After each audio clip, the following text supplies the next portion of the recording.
Victoire, victoire assurée. Si je garde ma paix, laisse le Seigneur ici pour moi. Victoire, victoire assurée.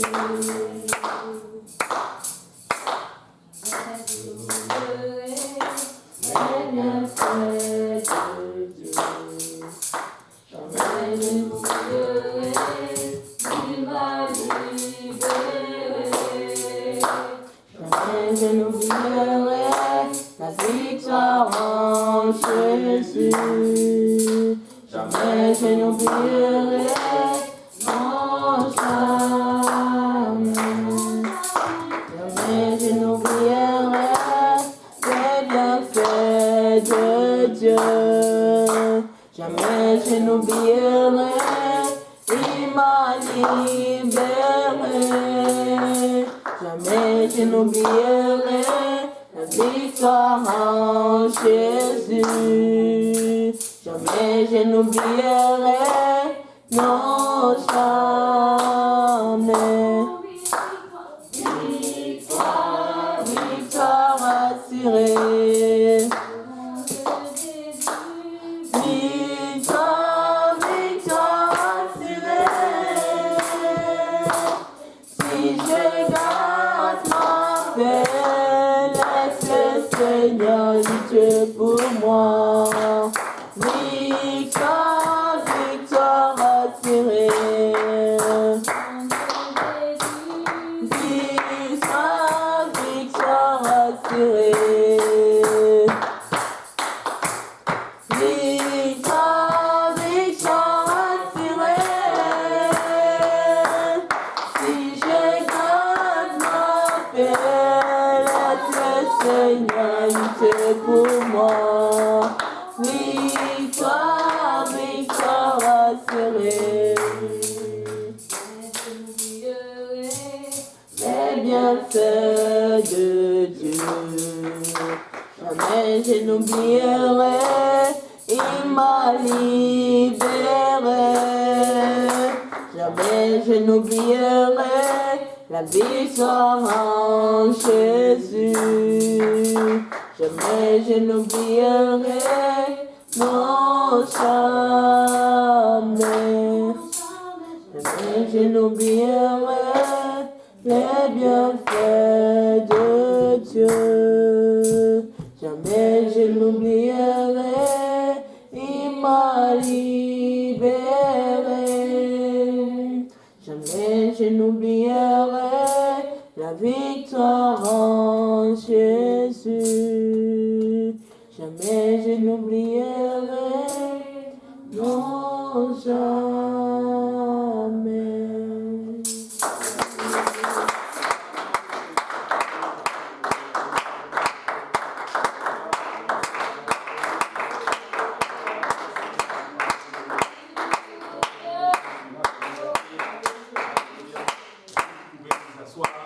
Dans la présence du Seigneur.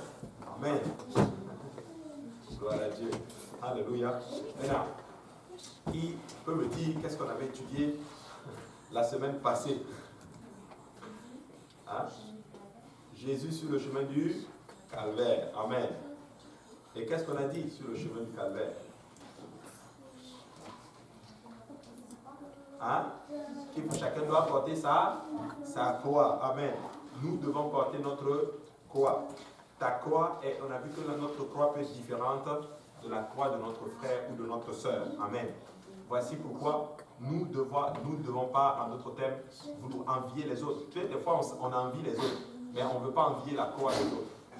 Quand sa croix est dure, tu veux juste le côté, quand c'est bon là. Mais le côté où c'est pas bon là, on dit non, ça tu peux garder ça pour toi. Amen. Alléluia. Élie.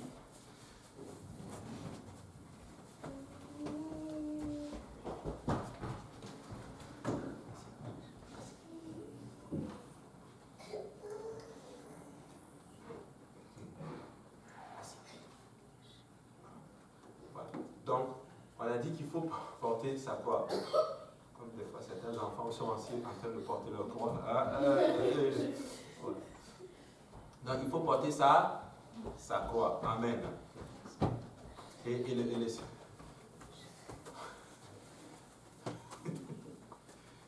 attrape déjà ses oreilles parce qu'il sent que l'ami va t'asseoir, sinon tu vas porter ta croix bientôt. Alléluia. Et voilà. Et donc, il faut porter sa croix et ta croix est différente, en d'autres termes, des autres. Amen. Donc, il ne faut pas envier la croix des autres. Maintenant, aujourd'hui, qui peut me dire que c'était quoi le détail? En d'autres termes, c'était quoi le tremplin? Comment le chemin du calvaire a commencé? L'entrée triomphale. Amen. Il est rentré d'une façon triomphale, glorieuse, littéralement, où ça? À Jérusalem. Il est rentré triomphalement. Et on avait vu que des fois, notre marche dans le Seigneur aussi, des fois, ça va être comme ça. Des fois, on rentre d'une façon glorieuse. On est content, tout va bien. Puis à un moment donné, boum, les choses commencent à aller un peu moins. Et là, le Seigneur va faire le dernier souper. Dans le dernier souper, il révèle que quelqu'un allait le trahir. Donc, dans le chemin vers la croix, il y a aussi souvent ce qu'on appelle la trahison. Amen. Et je ne sais pas, on va le dire quand même. Peut-être qu'on va changer l'étude biblique, on va appeler ça école des disciples. Mais quand nous, on était à l'école biblique Purpose, on nous avait parlé de cela. Que des fois dans la marche, des fois dans le ministère, ça va arriver. Alléluia. Les moments de trahison. Mais pourquoi on nous enseigne ça? Tout simplement parce qu'on doit être en avance sur son temps. Et quand tu es en avance sur ton temps, tu sais ce qui est susceptible d'arriver, de telle sorte que si ça arrive, ça t'affecte moins. Donc des fois, certaines choses nous affectent parce que quand ça arrive, on n'y était pas préparé. Donc, dans la croissance, que ce soit de l'Église, ça va arriver des fois que certains vont vous trahir, que certains vont vous offenser, que certains vont vous blesser. Mais est-ce que la vie s'arrête là? Non. Comme hier, ça se faisait, aujourd'hui, ça se fait aujourd'hui, la vie continue. Amen. Parce que voilà pourquoi nous devons être prêts. Il faut être préparé. Il faut être ça. La Bible dit qu'il faut voir souvent le mal de loin. Et quand tu vois le mal de loin, tu peux l'esquiver. Amen. C'est vrai. Là, je suis en train de mettre mon doigt sur quelque chose. Hein. Est-ce qu'il y a des gens ici qui ont déjà été blessés, ici à l'église, dans la maison du Seigneur? Amen. C'est juste que je n'avais plus d'autre chose pour vous lever. Oui. Des déceptions et toutes ces choses. Mais ça m'a aidé, en d'autres termes. Et là, je me suis rendu compte, je me dis, ah, c'est comme ça. Donc tout le monde est comme ça. J'ai dit oui. Et puis Dieu me dit, mais oui, c'est comme ça. Donc tu dois être prêt. Et quand écoute, et s'il n'y a pas ça dans ta vie, c'est difficile que tu sois un chrétien solide. Oui. C'est comme ça qu'on devient fort dans le Seigneur. Alléluia. Et Jésus savait que son chemin, c'était la croix. Et pour aller à la croix, on va le trahir et toutes ces choses. Maintenant, il est trahi. Et là, il va à Gethsemane. Et à Gethsemane, il prie. Amen. Il prie et on avait vu que sa chair crie. L'humanité crie en d'autres termes. S'il est possible que cette coupe s'éloigne. Mais non pas ma volonté, mais ta volonté. Ainsi, mes frères et sœurs, vous devez comprendre quelque chose avec le Seigneur. Ah, quelqu'un a eu congé aujourd'hui. Alléluia. Vous devez comprendre quelque chose de particulier avec le Seigneur. C'est que quand nous avançons et que si nous voulons grandir dans le Seigneur, Dieu va nous amener aussi ce qu'on appelle à Gethsemane. Ça, c'est l'endroit que nous n'aimons pas. Le pressoir. Où Dieu va presser, où Dieu va faire laisser sortir le vrai toi. Alléluia. Tu sais, souvent tu es comme une coquille. Et le vrai toi est à l'intérieur. Et pour le faire sortir, qu'est-ce que Dieu va faire? Souvent, il va prendre un marteau, puis il va commencer à taper. Et puis la coquille commence à tomber pour que le vrai toi sorte. Est-ce que vous savez que même la poule, l'œuf de la poule pour éclore, qu'est-ce qu'elle fait? Quand elle arrive à maturité, elle va exploser sa coquille pour pouvoir sortir. Mais des fois, nous n'aimons pas sortir de notre coquille. On veut rester littéralement et nous ne voulons pas grandir. Mais si tu ne sors pas de ta coquille, tu vas rester là, rester là, rester là. Elle va s'exploser et tu vas juste mourir toi-même. Amen. Nous devons aspirer à être battus. Nous devons aspirer à sortir de notre coquille. N'aie pas peur de Gethsemane. Amen. N'aie pas peur du pressoir. Parce que la gloire ne vient pas comme ceci. Tu veux voir la gloire, tu vas juste, en d'autres termes, subir des moments difficiles. Maintenant, que quelqu'un dise gloire à Dieu. J'ai appris quelque chose et je vais vous montrer cela aujourd'hui. 2 disciples vont voir le Seigneur, ou du moins la maman va voir le Seigneur Jésus et dit Seigneur, ou je pense que c'est les disciples qui disent Seigneur, nous là, on veut que quand tu seras dans ta gloire, nous on veut juste être assis à ta place. Viens, on veut être assis à ta place, plutôt à côté de toi. Et qu'est-ce que Jésus dit? Cela ne dépend pas de moi, quelque chose comme ça. Ouais, good. Mais il dit quelque chose d'autre. Exactement. Pouvez-vous boire la coupe? Hein? Il dit à Jésus, quand tu seras dans ta gloire, nous on va être à côté de toi sur les trônes. Et ils disent quoi? Et Jésus dit, vous ne pouvez pas boire la coupe que je dois boire. Donc Jésus compare l'élévation, c'est-à-dire le trône, à des coupes. Et cette coupe, elle est amère. Donc Jésus, sa coupe, c'était quoi? La croix. Mais nous, on veut l'élévation.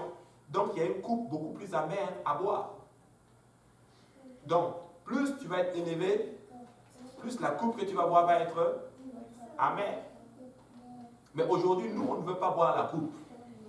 On veut juste les bénéfices, les bienfaits et toutes ces choses sans pour autant payer le prix. Tu dois payer le prix. Pour avoir l'église, Jésus est allé à la croix. Il a payé un prix. Il a payé un prix fort. Alléluia. Ainsi, nous devons être prêts aussi à payer le prix et en d'autres termes, pour atteindre notre victoire. Et à Gethsemane, quelque chose de particulier se passe.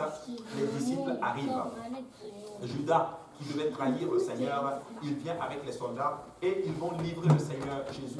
Et il dit ceci, la personne à qui je vais faire un baiser, que je donnerai un bisou, et c'est par là que vous reconnaîtrez que c'est lui qu'il faut capturer. Ils arrivent, ils voient le Seigneur Jésus-Christ. Mais là, bien avant qu'ils arrivent, Jésus-Christ laisse ses disciples. Il va avec qui? Il était avec Pierre, Jean. Pour m'en souvenir, j'ai toujours PG. Pierre, Jean et Jacques. Hein? Jésus les laisse et Jésus va prier. Et Jésus revient, ils sont endormis. Jésus dit, mais attends, pourquoi vous êtes endormis? Vous n'avez même pas été capable de passer 1 heure avec moi. C'est de là qu'on dit qu'il faut passer au moins 1 heure par jour avec le Seigneur. Amen. Un enfant de Dieu, ce serait bon et réussir à prier au moins 1 heure par jour. Amen. Ce serait bon. Et là, il part, il revient, ils sont endormis. Et puis à un moment donné, le Seigneur revient, il dit, là, tout est correct, nous pouvons y aller. Et là, boum, ils arrivent pour trahir le Seigneur Jésus. Et là, Judas arrive et il fait un baiser au Seigneur Jésus. Et là, ils vont le capturer. Mais quand tu lis le texte, quelque chose de particulier arrive. C'est que quand ils arrivent, ils disent, qui est Jésus de Nazareth? Jésus dit, c'est moi. Pouf! Et tous, ils tombent à terre. Vous avez déjà vu ça? Oui. Ils tombent à terre. Pas 1 fois, 2 fois. Je ne sais pas si il y a une 3e fois. Mais en tout cas, ils tombent plus d'1 fois. Qui es-tu? C'est moi. Pif, ils tombent. Est-ce que vous savez le c'est moi là? Ce n'est pas juste un c'est moi. C'est je suis. Ego eimi. C'est le même je suis que dans Exode. Quand le Seigneur dit, quand Moïse demande au nom du Seigneur, quel est ton nom? Et qu'est-ce que le Seigneur répond? Celui qui s'appelle je suis. Jésus dit la même chose. Et ça, c'est tellement fort qu'il tombe en d'autres termes. Et Jésus va leur dire, ne pensez pas que je vais venir me capturer. Non, je vous donne ma vie parce que j'ai passé tout mon temps à passer dans le temple ici. C'est juste que mon temps n'était pas arrivé. Et ils vont capturer le Seigneur Jésus-Christ. Et Jésus est trahi. On va aller dans Matthieu chapitre 26 et nous allons lire à partir du verset 46.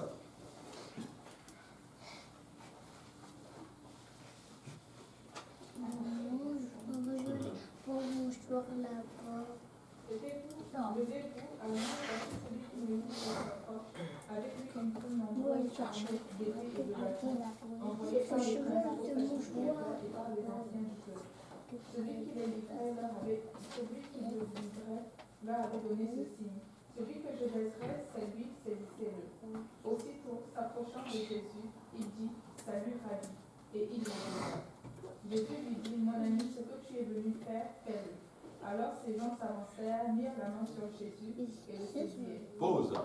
Et là, qu'est-ce que Jésus dit? Ils viennent et Jésus appelle Judas son ami. Mon ami, fais-le. My God. Il ne l'a même pas appelé par un autre nom. Il l'a appelé son. Donc, conclusion, toute situation qui te mène vers ta croix est ton ami. Oui, des fois nous n'aimons pas les problèmes, mais des fois certaines situations sont dans vos vies et c'est ça qui vous pousse à aller toucher Dieu. C'est ça qui vous pousse à sortir vous-même, de vous-même en d'autres termes, et atteindre certaines dimensions dans l'intercession. Certaines personnes ici, si tout va bien dans votre vie, vous n'allez jamais prier. Si tout va bien, vous n'allez jamais venir à l'église. Si tout va bien dans votre vie, vous allez tout abandonner. Des fois, Dieu va laisser certaines situations dans vos vies. Il va laisser les gens Saül. Ça prenait un Saül pour que le David sorte. Alléluia. Ça prenait cela. Et des fois, Dieu va le laisser parce que Dieu nous connaît. Amen. Et là, Judas a été appelé un ami. Alors, tout dans ta vie ne doit pas être appelé diabolique. Amen. C'est pas comme ça qu'on forme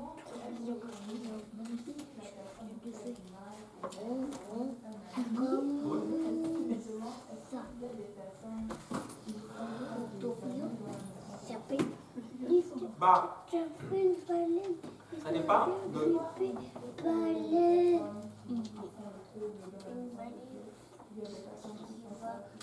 Tu fais une pile à boire. Ouais. C'est l'esprit qui est derrière. Ce n'est pas la personne qui est le problème. Tout le monde est ton ami. Mais c'est l'esprit qui est derrière que tu dois combattre. Donc, dans la maison de Dieu, ton frère ou ta soeur n'est pas ton ennemi. Mais tu dois combattre l'esprit qui utilise la personne. Donc, ceux qui mettent le trouble à l'église, c'est des esprits qui les utilisent. Ça peut être des esprits de trouble, comme tu dis, de séduction, de mensonge, de jalousie et toutes ces choses-là. Mais c'est ça qu'il faut combattre. Amen. Donc, et Judas, c'était quoi? C'était, la Bible dit que Satan est rentré dans son cœur. Amen. Satan est entré dans le cœur. Si tu lis bien le texte, quand Judas, en d'autres termes, a réalisé qu'il avait fait une bêtise, la Bible dit qu'il s'est repenti. Je fais un drapeau. Pourquoi il s'est suicidé? Il n'a pas su accepter la pression. Il n'a pas réussi à gérer. Et je vais même vous choquer. Je vais même vous choquer. Moi, je crois que Judas s'est suicidé après la résurrection de Jésus.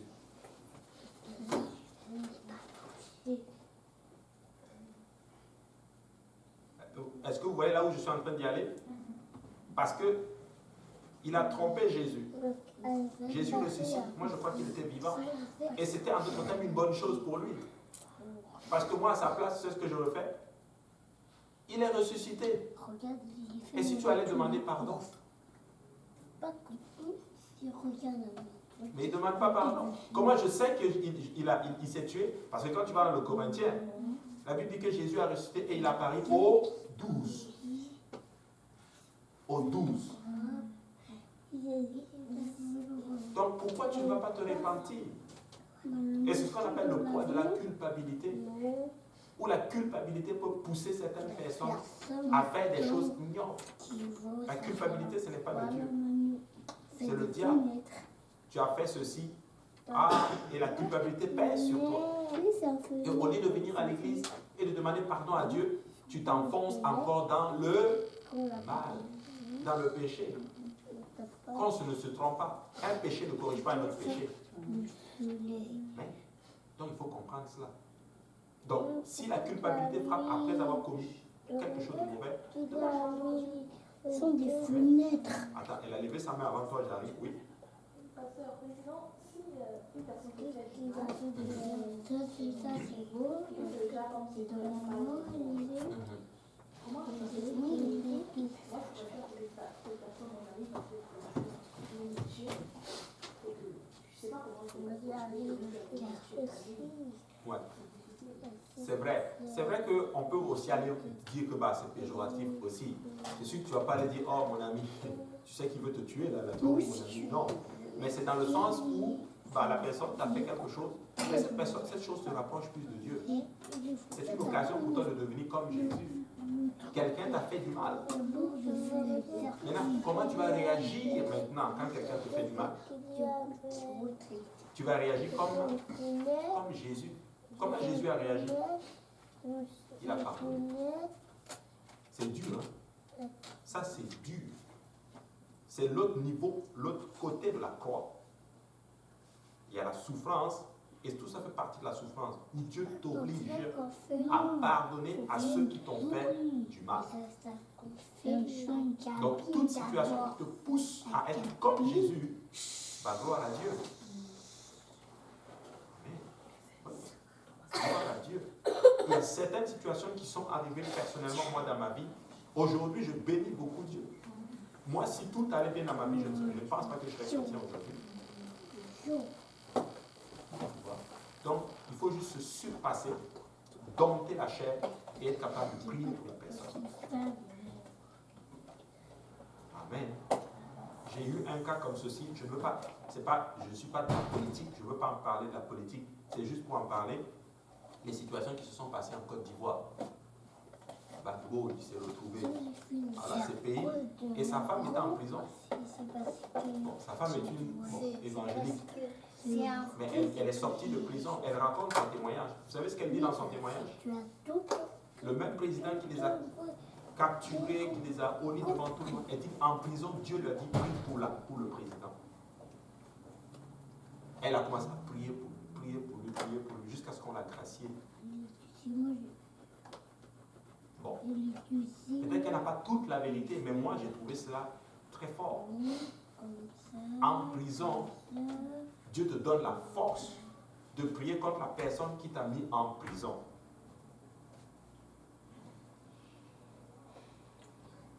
Certains d'entre nous seraient en train de maudire la personne.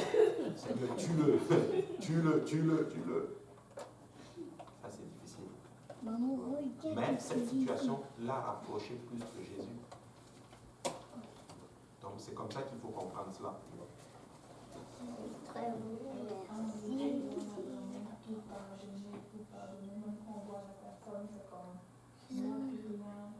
Je crois que oui. Si Jésus l'a fait, nous pouvons le faire. Si Jésus l'a fait, nous pouvons le faire. C'est juste que le problème avec nous, je vous dis, c'est quoi? C'est que des fois, est-ce qu'on pardonne réellement? On dit non, je te pardonne. Non, je te pardonne. Hein. Je te pardonne. Je t'ai pardonné. Oh. Je t'ai pardonné. Je t'ai pardonné. Oh, je t'ai pardonné. Je t'ai pardonné. Alors qu'au fond, là, non. On peut pardonner. Si on laisse l'Esprit de Dieu travailler en nous, nous pouvons pardonner. Maintenant, quand on dit pardonner, ça ne veut pas dire maintenant que non, je te fais confiance, je te donne même les clés de ma maison. Alléluia, le Seigneur est bon, les clés de ma voiture, voilà, je te donne même mon compte en banque. C'est tel numéro. Non, c'est pas ça. Ça dit que j'ai pardonné à la personne, ça dit c'est fini. C'est fini. Si on dit par exemple que quelqu'un qui a des dettes, par exemple, et que la banque t'appelle et dit que j'efface tout. Vous savez ce que ça veut dire? Ça veut dire qu'il n'y a plus de recours contre toi. C'est fini. C'est fini. Tu repars à neuf. Ça veut dire que quand on va regarder dans les archives, il n'y a rien. C'est la même chose. Amen. Donc il faut relâcher les gens, il faut pardonner. Clément, puis je viens à toi. Oui. Ouais, j'ai une question concernant les pardons. Par exemple, tout à l'heure, vous avez dit que des fois, on peut pardonner, mais oui, tu as pardonné, mais ça ne veut pas dire qu'on va donner à la personne notre clé de voiture ou bien de notre maison. Et je ne sais pas, comme par exemple, des fois, la Bible, ça nous dit que quand on pardonne, c'est juste comme... C'est comme si, comme tu as dit, par exemple, pour l'exemple des banques, comme ça doit recommencer à zéro comme la banque. Je me suis dit, alors dans ces cas, c'est comment? Parce que si tu ne lui donnes pas la clé de la maison, ça veut dire qu'il y a encore quelque chose. Je me suis dit. Non, parce que toi, tu vois la personne, tu vois le comportement de la personne et tu vois qu'il n'est pas, lui n'est pas totalement converti. Donc, pour préserver la personne, tu vas abstenir de faire certaines choses avec la personne. Je te donne un exemple. Quelqu'un, par exemple, lui, il est alcoolique. Tu lui prêtes ta voiture, il prend ta voiture, il va boire de l'alcool, et puis baf, il fait un accident et part à une perte totale. Tu sors de là avec des dettes. Et Dieu te dit pardonne à la personne. Tu dis ok, je te pardonne. Ne me rembourse rien. Je te pardonne, c'est fini, on n'en parle plus. Mais tu peux être sûr que tant que je n'ai pas la garantie que tu as arrêté de boire l'alcool, je ne vais plus jamais te donner mes clés.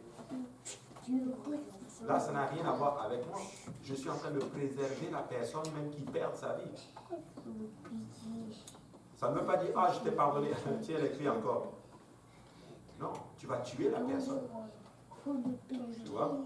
Tant que de ton côté, tu pardonnes, ça dit que tu n'amputes pas les conséquences de son action. C'est-à-dire qu'il t'a fait du mal, il est censé, en d'autres termes, recevoir une correction. Tu dis parfait, j'annule la correction. Tu n'as plus, c'est fini. Mais tu prends des mesures, en d'autres termes, pour que la situation n'arrive plus. Tu comprends? C'est comme par exemple les gens qui ont des problèmes de dette. Ça peut arriver, on va tout effacer, certes. Mais pour qu'on te reprête, on va te prêter, on va attendre un peu pour voir l'historique. Pour voir en d'autres termes, est-ce que toi tu as vraiment changé? Est-ce que tu répètes le pardon que tu as eu? Tu comprends? Donc c'est ça qu'on dit, je te pardonne. Parce que la confiance, elle se travaille. Je te donne un exemple, très simple. Bon, toi tu ne vas pas le comprendre, mais ceux qui sont des couples vont le comprendre. Ok? Imagine-toi un couple. Ok? Le mari ou la femme commet une tromperie.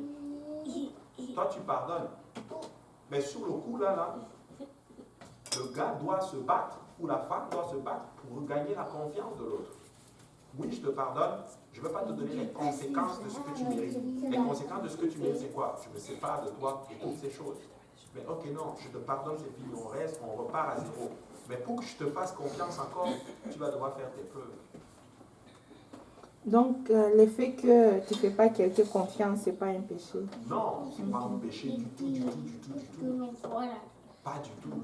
J'ai le droit Mais, de ne pas te faire confiance. Mais est-ce que le fait de ne pas faire confiance, c'est comme si tu soupçonnes le mal? Non. Bah, parce que je vois des faits. Tu as des faits, tu as des actions qui te poussent en d'autres termes. Voici pourquoi la Bible dit, soyez irréprochable. Et fais de telle sorte que tu es recommandable. D'où la sanctification. Tu dois mener une vie de telle sorte que tu es irréprochable. Si quelqu'un est cupide, tu peux être sûr d'une chose, je ne vais jamais te confier la trésorerie de l'église. Il est cupide. Je vous donne un exemple. Quelqu'un, par exemple, qui a eu un problème de pédophilie. Il vient à l'église, il demande pardon. Il se répand, on le baptise au nom de Jésus et Dieu le remplit du Saint-Esprit. Vous pensez que du jour au lendemain, on va lui confier l'école de vivant? Jamais. On va attendre. On va l'éprouver. Et je vais être honnête avec vous. Moi, ce serait difficile. Tu vois? Mais il est pardonné. C'est-à-dire les conséquences de la prison, on ne va pas porter plainte et toutes ces choses, on ne va pas prendre les conséquences de l'action qu'il a portée. Voici pourquoi, mes frères et sœurs, faisons attention, soyons recommandables, irréprochables en tous égards. Amen. Donc le pardon, ça ne veut pas dire, ok, bon, voici, ok, oui, j'oublie. C'est-à-dire l'action que tu as posée n'est plus dans les archives. Mais, attention. Amen. Alléluia. Donc, vous comprenez le poids du pardon. Quand on dit que Jésus nous a tout pardonné, c'est-à-dire que la conséquence de la mort éternelle, la damnation éternelle qui venait sur nous, il a enlevé ça. Mais après, tu vas faire tes preuves. Vrai ou faux? Oui. C'est comme quelqu'un, par exemple, imagine-toi quelqu'un, je le dis, c'est clair. Quelqu'un, par exemple, qui était dans le ministère, qui servait dans le ministère, peu importe dans le ministère dans lequel, et puis pour une situation, tu lâches, tu abandonnes, tu pars. Si tu reviens, pour qu'on te remette encore dans ton ministère, on va te trouver. C'est pourquoi la Bible dit que comme un ouvrier éprouvé, c'est-à-dire qu'on a la garantie, certes, sûre, à 100%, que tu ne vas plus refaire la même chose et que tu es vraiment converti. Amen.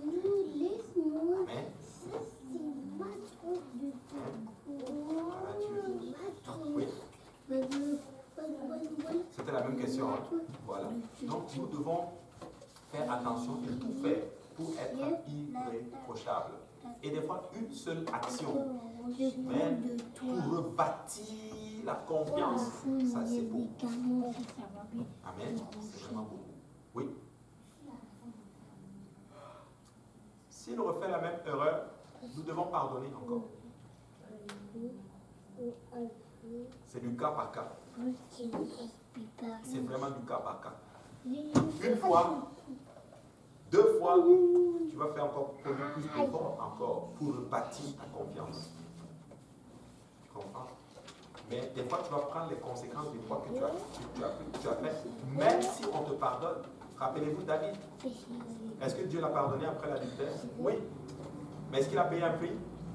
Très fort. L'adultère est entré dans sa famille. L'inceste est entré dans sa famille. Ses enfants se sont rebellés contre lui. La vie de David n'a plus jamais été la même. Voici pourquoi nous devons tout faire pour être irréprochables. Les gens disent, oh, nous sommes des hommes. C'est vrai, nous sommes des hommes. Mais mon ami, fais tout pour être irréprochable. Parce que si tu n'es pas irréprochable, pour qu'on te confie quelque chose, c'est dur. Amen. C'est vrai. C'est dur. C'est pour ça la vie là, il faut faire. C'est fou, j'écoutais quelque chose aujourd'hui. Ça m'a beaucoup édifié. Il parlait en notre thème du ministre.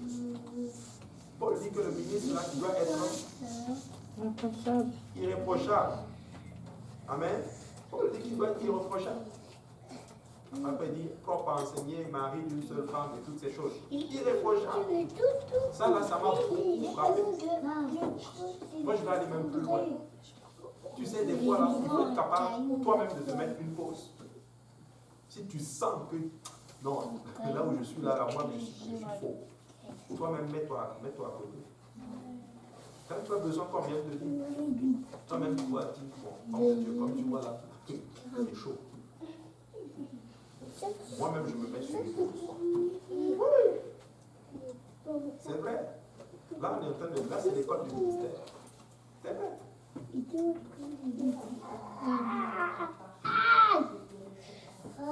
Irréprochable, ça veut dire ceci. Ça dit que nous ne sommes pas parfaits. Et ça, tu es d'accord avec moi.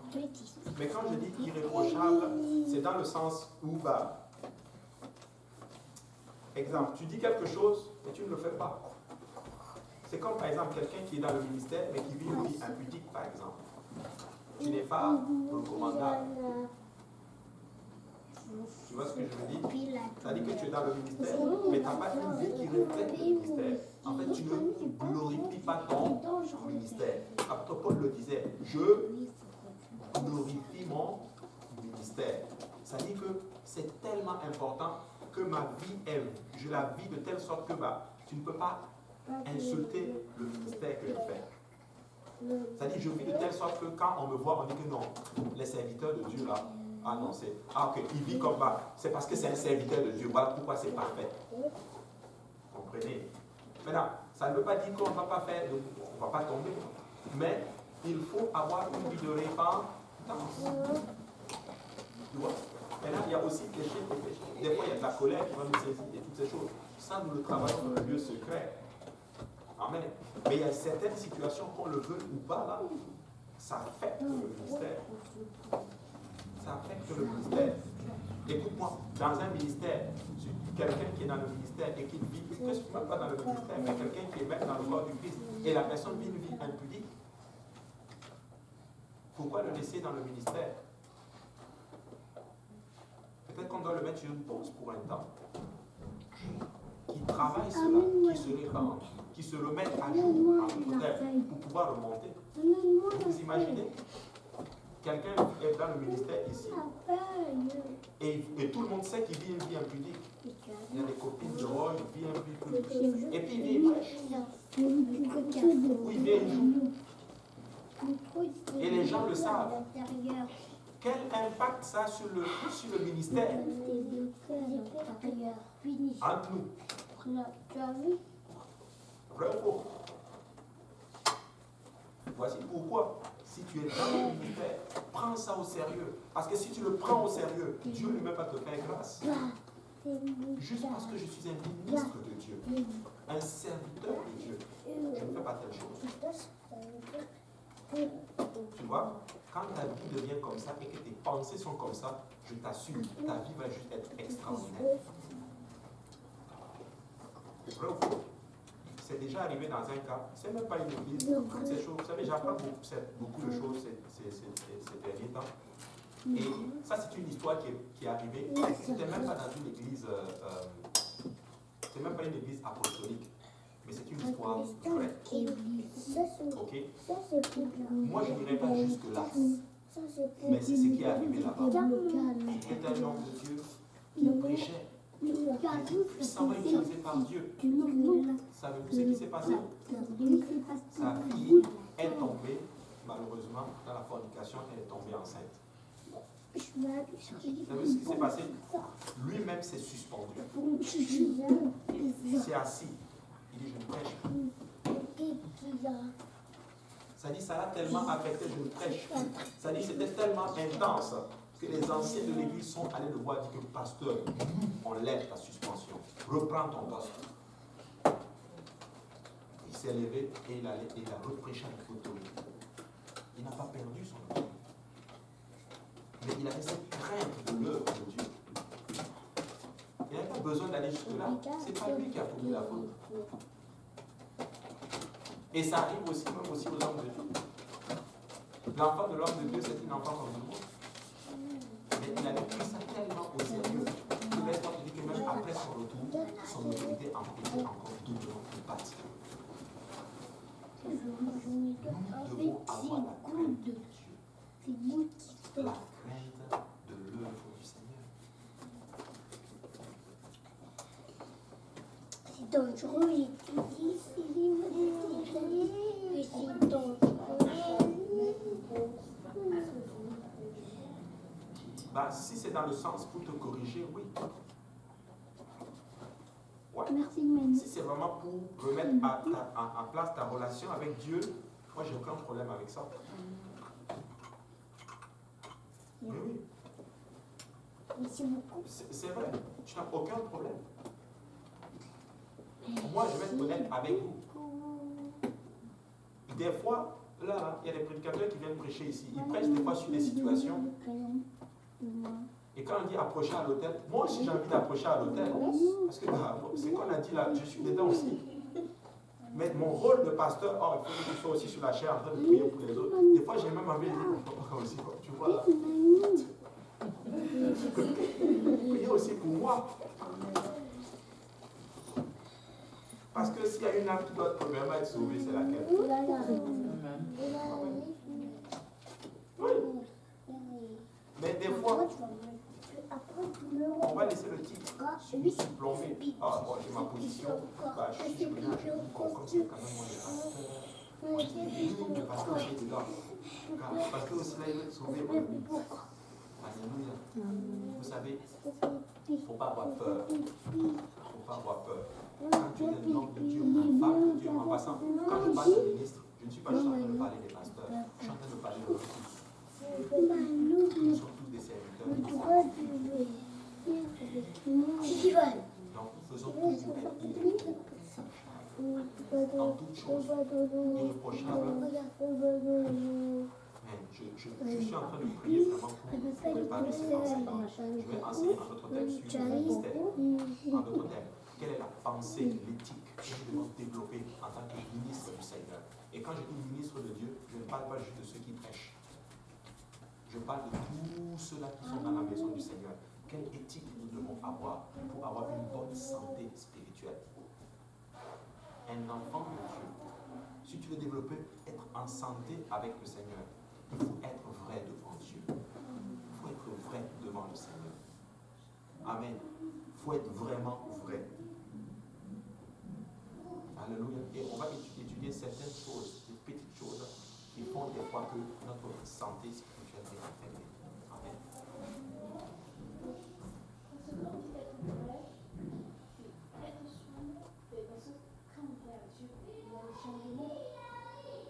Ouais. C'est par exemple, s'il y a un problème, je te donne un exemple. Tu viens à l'église, tu as donné ta vie à Jésus, mais toi tu as un problème de colère. Amen. Et par exemple, on te met peut-être dans un département, dans un ministère où ça va chercher beaucoup ta patience.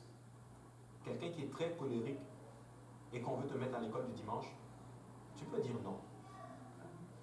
Oui, je suis très colérique. Parce que les enfants, là, ça prend quelqu'un qui a une patience, qui commence ici et qui finit à honorer vos bras. Sinon, tu vas taper nos enfants, tu vas les finir. C'est vrai ou c'est pas vrai? Oui.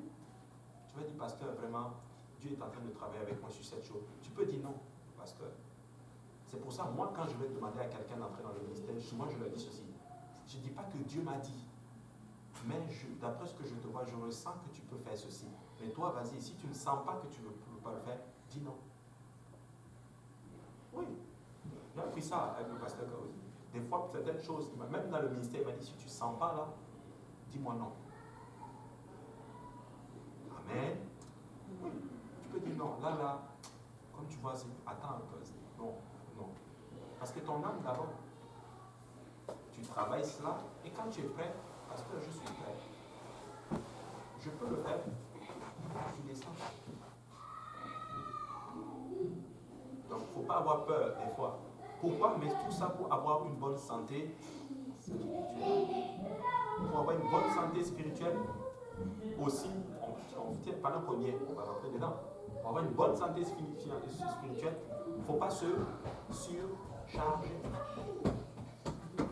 Amen. Il ne faut pas aspirer à quelque chose qui est trop grand pour toi. Ça va te tuer. Ça va te finir. Ne te surcharge pas. Ça y prend ton ministère et travaille là. Je vais aller plus loin. Moi, ça me crée des problèmes personnellement. Mais au stade où je suis, moi là, Élie. moi je n'ai pas peur de pas pour toi. parce que je dois être efficace. Je m'appelle un enseignant, c'est quelqu'un qui étudie beaucoup là. Il lit la Bible, il lit les livres, il écoute les prédications, il écoute les enseignements des autres, il travaille, il fait des recherches et tout ces choses. Mais si je dois faire tout ça, et puis faire les autres choses qu'on me demande, je veux mourir. Donc si tu as une bonne santé spirituelle, tu sais dans le ministère dans lequel on t'a appelé, donne-toi les moyens. Je ne dis pas qu'il ne faut pas favoriser le corps. Non, tu dois avoir le corps, mais tu ne peux pas être partout. Donne-toi les mesures nécessaires et travaille ton ministère. Rappelle-toi, qu'est-ce que Paul dit? Je glorifie mon ministère. Oui. Des fois, pour sortir un enseignement, ça va te prendre 2 heures, 3 heures, 4 heures. Des fois, c'est toute la nuit.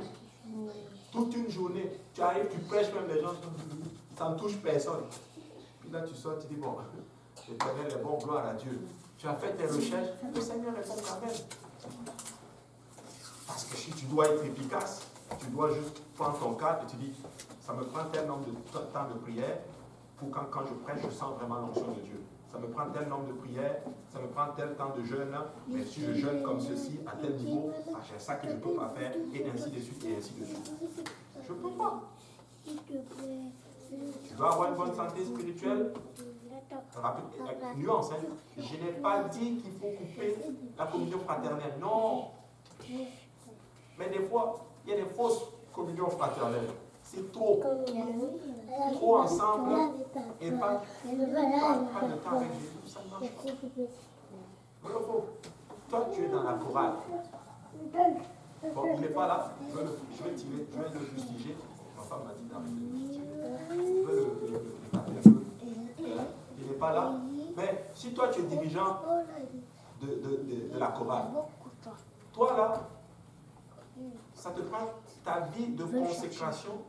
Tu ne peux plus vivre comme les autres. C'est fini. C'est ça que les gens ne comprennent pas.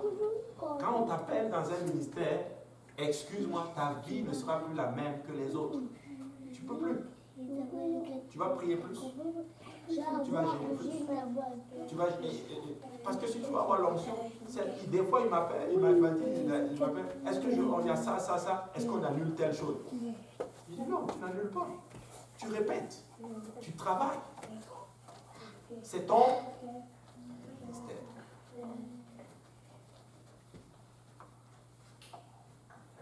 Est-ce que tu peux t'asseoir là-bas? Donc, c'est important. Tu vois? Et c'est ça qui fait que des fois, vous savez, on a des talents dans la maison du Seigneur. L'église francophone, là, on est bénis. Est-ce que vous savez que ce que nous faisons, même les vidéos, peut-être que je vais le dire, je parle de toute façon là où je suis là, comme je suis brisé. Mais regardez, les vidéos qu'on fait souvent, vous savez quand on était à Saint-Laurent, on voyait les vidéos des anglophones, on disait waouh, ils ont de l'expertise. Mais récemment, j'ai appris que des fois, ils payent des gens pour faire ça. Mais nous, nos vidéos de tout ça, là, on fait ça nous-mêmes. On est talentueux. Mais est-ce qu'on te donne les moyens de le parfaire? Non. On ne se donne pas les moyens. On reste là et on fait avec seulement. L'Éternel est bon, ça va aller. On caracole un peu, on va, ah, ça a l'air joli, hein, c'est bon. Mais écoutez-moi bien, si tu sens que Dieu t'appelle même dans quelque chose, va faire même une formation dedans. Oui. C'est vrai. Va faire. C'est vrai. Même si tu vas faire une formation de charpenterie, juste parce que toi tu veux commencer en d'autres termes à travailler dans la rénovation de l'église, c'est bien. C'est très bien. Mais nous on est juste là, non, alléluia, le Seigneur est bon, il faut adorer le Seigneur. Gloire à Dieu, le Seigneur est bon. Écoutez, un homme de Dieu m'a dit ceci un jour. M'a dit, vous là, c'est palais au pasteur, différents pasteurs. Il y en a combien? 6, non, pasteurs francophones. Il y a combien? 5 pasteurs, sous-pasteurs. Il disait, vous devez apprendre chacun un instrument de musique. Parce que Dieu va vous envoyer quelque part. Il faut chanter. Amen. Donc priez pour moi. Un jour, je vais pouvoir chanter. Merci beaucoup. Amen. Non, qui est d'accord. Qui est d'accord. Il ne faut pas juste se limiter. Quand Dieu te dit tu es appelé dans l'enseignement, ce n'est pas juste l'enseignement. Je suis content. Je vois le pasteur Yannick, il joue au piano. C'est extraordinaire ça. Mais nous devons nous donner les moyens de réussir. Parce que tu vas avoir une bonne santé spirituelle. Tu sais quoi, quand tu ministres, tu dois être abandonné. Des fois, tu dois te sentir bien. Oh, j'aime ça. Je me sens bien. Tu vois, j'ai étudié mon texte. J'ai étudié. J'ai une introduction. J'ai un développement. J'ai une conclusion. C'est-à-dire comme à l'école, là. Tu prépares ton texte. Amen. Une fois, je parlais avec le pasteur, et il m'a dit quelque chose. Il y a une statistique qui dit, en fait, ils estiment que pour un prédicateur, par exemple, ça lui prend peut-être 3 heures pour préparer un enseignement. À peu près. 3 heures. Ça, c'est 3 heures de recherche, lecture, développer, sortir avec le corps, et sortir avec quelque chose qui a une queue. Ça a une tête et ça a une queue. Parce qu'il y a des prédications, tu ne sais pas où ça a commencé. Tu ne sais pas où ça va finir. Parce qu'on n'est pas en train de parler des gens qui vont juste prendre un verset et chauffer la salle. Ce n'est pas de ça que je parle. Parce que les enfants de Dieu aiment ça, quand on chauffe la salle. Parce que par contre, c'est les enseignements qui bâtissent le corps.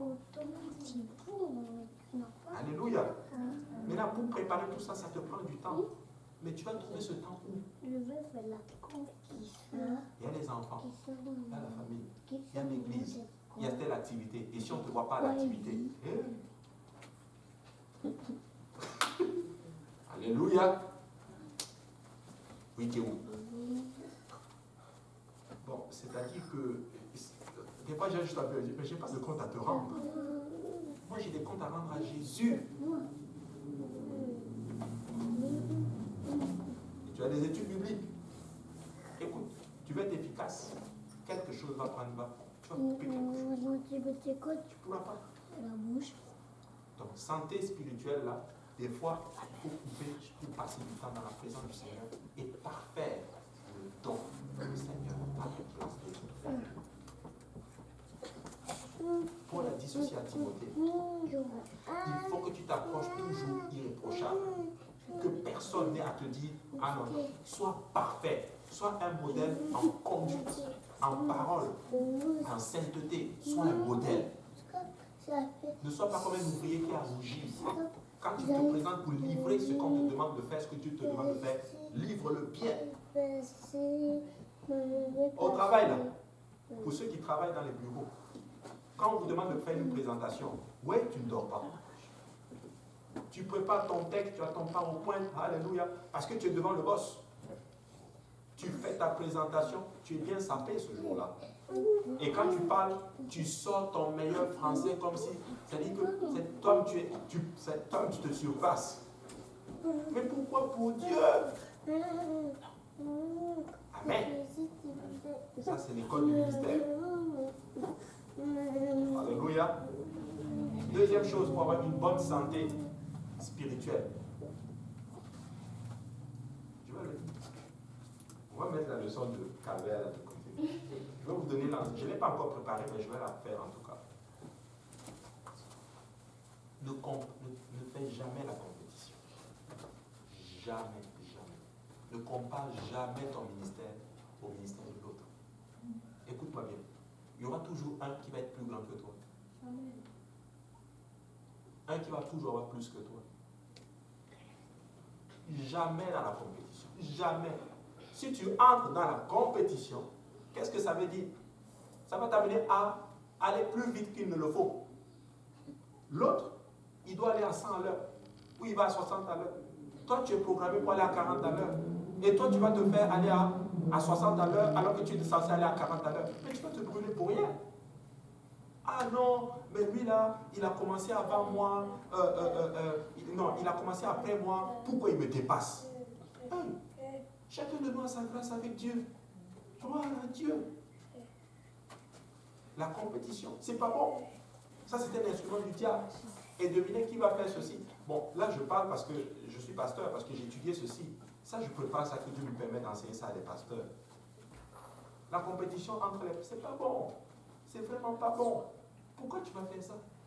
Chacun de nous a une grâce différente. Écoute, l'autre est même... L'autre est un prédicateur. L'autre est un enseignant. C'est même pas la même chose. Est-ce que c'est la même? L'autre est un évangéliste. L'autre est ceci. Est-ce que c'est pas la même chose? J'en viens moi. Hein? C'est pas la même chose. Pas la compétition. Et de toute façon, si ça avance, qui est béni? C'est le corps du Christ qui est béni. Donc, ne vous comparez pas les uns et les autres. Vous allez être en santé. Et devine quoi? Si tu fais la compétition, s'il te dépasse, ça va encore te blesser. Est-ce que je mens ou je ne mens pas? L'esprit de la compétition, ça va te pousser dans notre thème. Quand tu vas voir la personne avec qui tu es en compétition, tu vas avoir, non seulement tu vas vouloir écouter la personne, tu ne vas pas vouloir lui parler. Quand la personne est en réussite, ça te fait du mal. Quand la personne, quand ses affaires ne marchent pas, ça te fait du bien.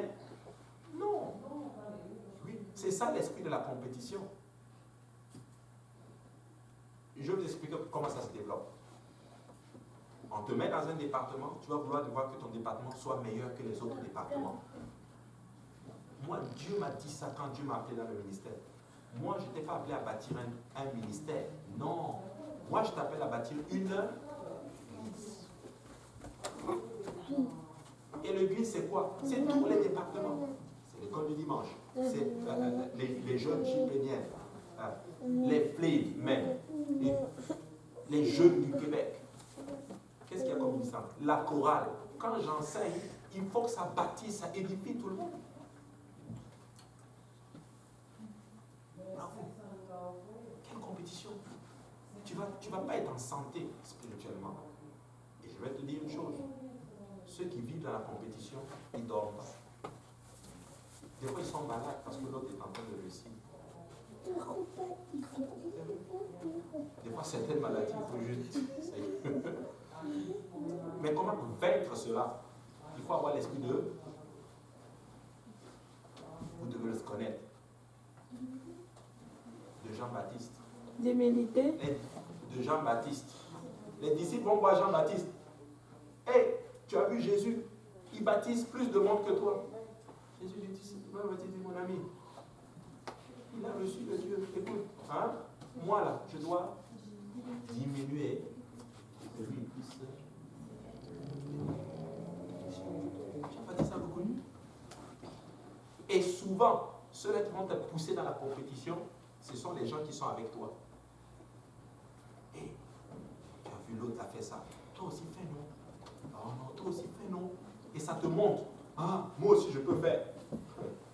Ça là, je vais te laisser ça maintenant. S'il vous plaît, on n'est pas dedans. Écoutez, l'œuvre doit avancer, c'est tout. C'est tout. Rappelez-vous, les disciples de qui? De Élie. Ils sont allés voir Élisée. Ah, c'est toi, c'est toi. Le maître, c'est toi. Le maître va disparaître. C'est toi qui va.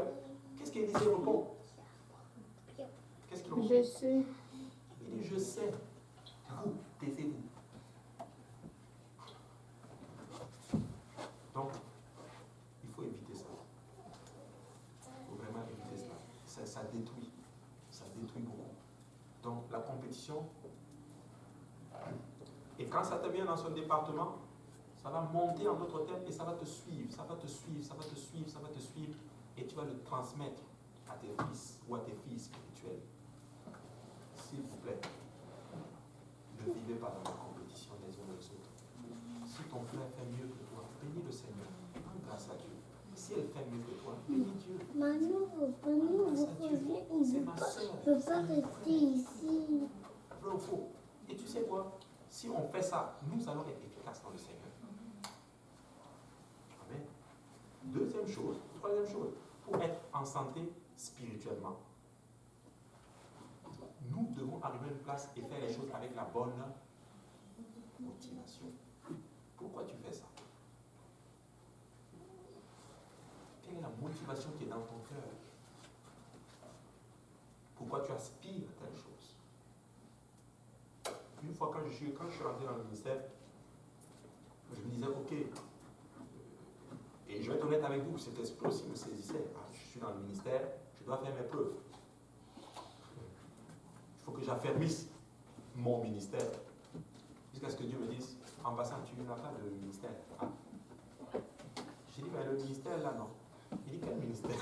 Bon, je fais de la blague. Et Dieu m'a dit, écoute, arrête tes affaires de quoi que ce soit. C'est moi qui t'affermis. Donc, il ne faut pas vouloir faire les choses avec le but d'affermir ce que Dieu a pour toi. Non. Laisse Dieu va s'en charger.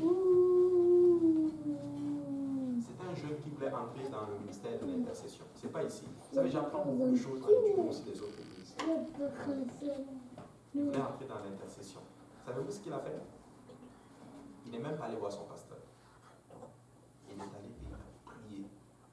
Il dit, Seigneur, touche le cœur de mon pasteur. Il me met dans l'intercession. Et son pasteur raconte, son pasteur dit, un jour, j'ai ressenti de le mettre dans l'intercession. Et quand il lui a donné le micro, et le jeune a dit quelque chose de très puissant. Il a dit ceci, il a dit, vous savez, je ne vais pas me battre pour avoir les choses. J'ai juste à négocier avec Dieu.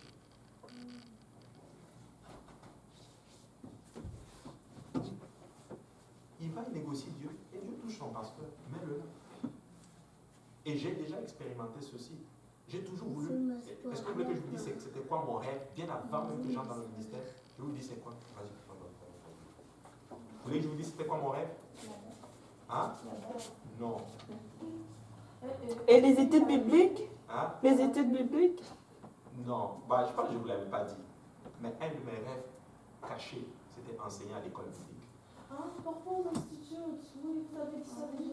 Oui, j'ai déjà dit, ok, je vais le redire alors, dès que la répétition est pédagogique.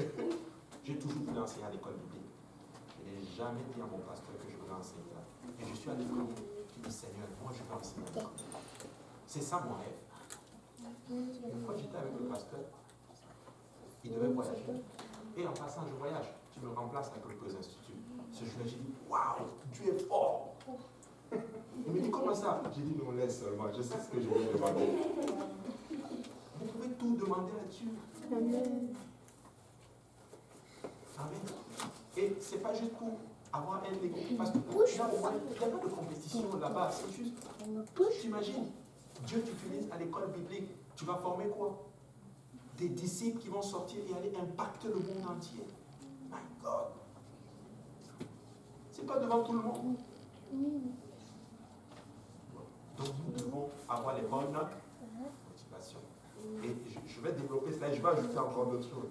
Mais c'est vraiment ce qui me vient à l'esprit, les bonnes motivations. Oui, sœur Joanna.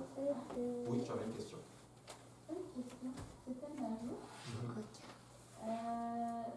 Oui, c'est juste que ça me vient à l'esprit.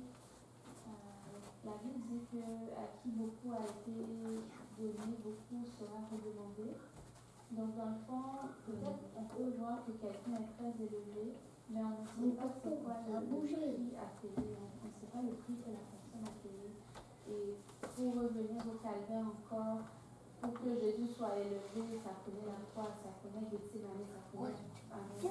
C'est que c'est juste pour ajouter. Il faut payer un prix. Des fois, on voit quelqu'un qui est élevé, mais tu ne sais pas le prix qu'il paye. Tu ne sais pas c'est quoi sa vie de prière.